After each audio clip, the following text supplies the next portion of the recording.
A hipófise é uma glândula do tamanho de uma ervilha, que está alojada no interior de uma estrutura óssea chamada de célula turca, localizada na base do cérebro.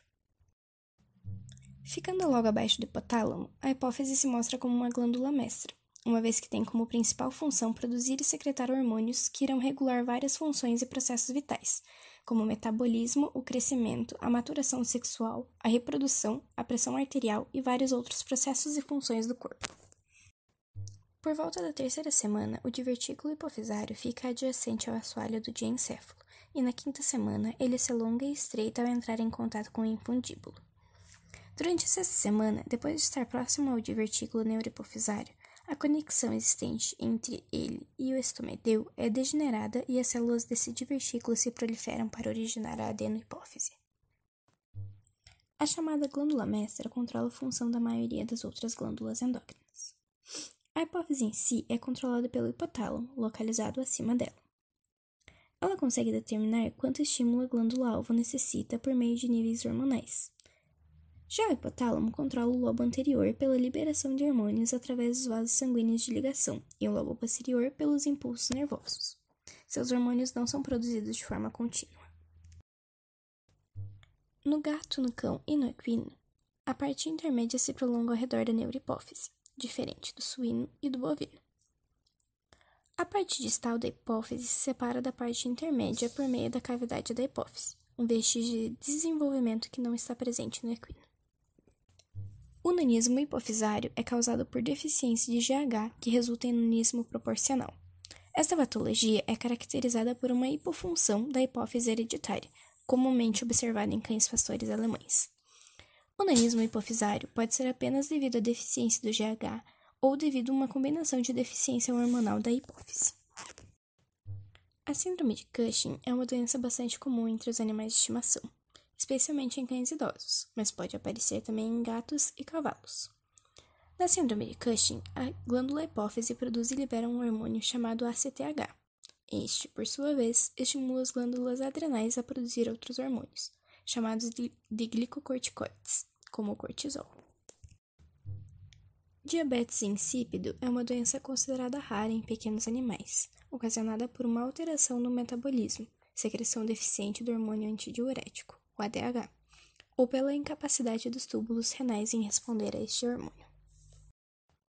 A galactorreia em cachorro é uma condição em que a cadela produz leite fora do período de lactação. Geralmente associada a distúrbios hormonais, não está associada à gravidez de pets, como muitos tutores acreditam. A acromegalia canina caracteriza-se como uma síndrome de supercrescimento ósseo e de tecidos moles e resistência à insulina devido à secreção excessiva do hormônio do crescimento, o GH. Na maioria dos casos, a secreção de progesterona endógena ou a administração de progestina exógena dão origem à acromegalia.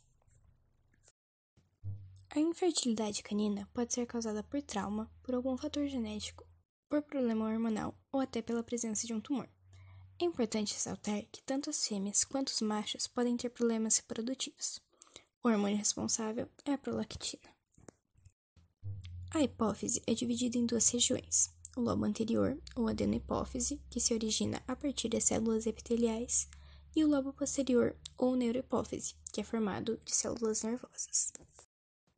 A hipófise é dividida em 14 estruturas: a lâmina terminal, quiasma óptico, haste infundibular, adenohipófise, ceia turca, parte distal da hipófise, eminência mediana do hipotálamo, corpo mamilar, neurohipófise, trabécula fibrosa do adenohipófise, parte nervosa da hipófise, parte intermédia da hipófise e fenda hipofisária. As encefalinas são necessárias para inibir a atividade secretora da mucosa intestinal.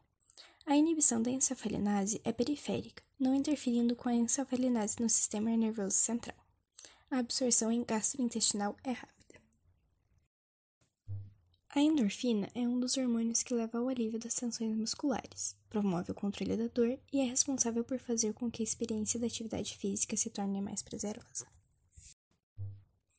O alfa-melanócido estimulante é produzido no sistema nervoso central, também por células do sistema imune ou na pele, e um de seus efeitos é estimular a síntese da eumelanina.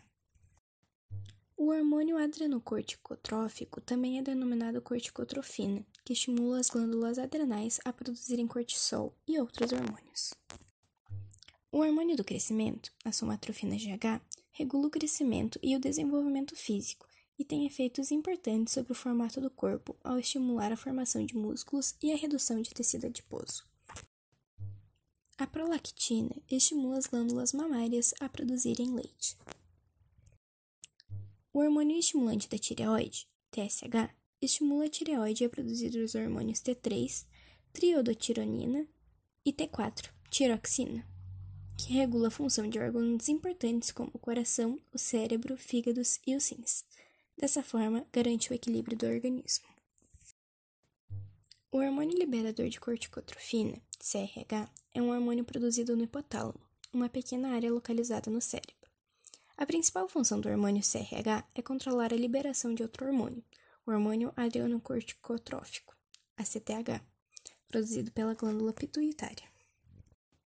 O hormônio folículo estimulante, FSH, e o hormônio luteinizante, gonadostrofinas LH, estimulam os testículos a produzirem espermatozoides, os ovários a produzirem óvulos e os órgãos sexuais a produzirem hormônios sexuais, testosterona e estrogênio. A vasopressina, a DHVP, sintetizada na neurohipófise, também chamada de hormônio antidiurético, regula a quantidade de água excretada pelos rins e é, portanto, importante na manutenção do equilíbrio hídrico do corpo. A ocitocina participa das contrações da musculatura uterina, sendo fundamental para o trabalho de parto.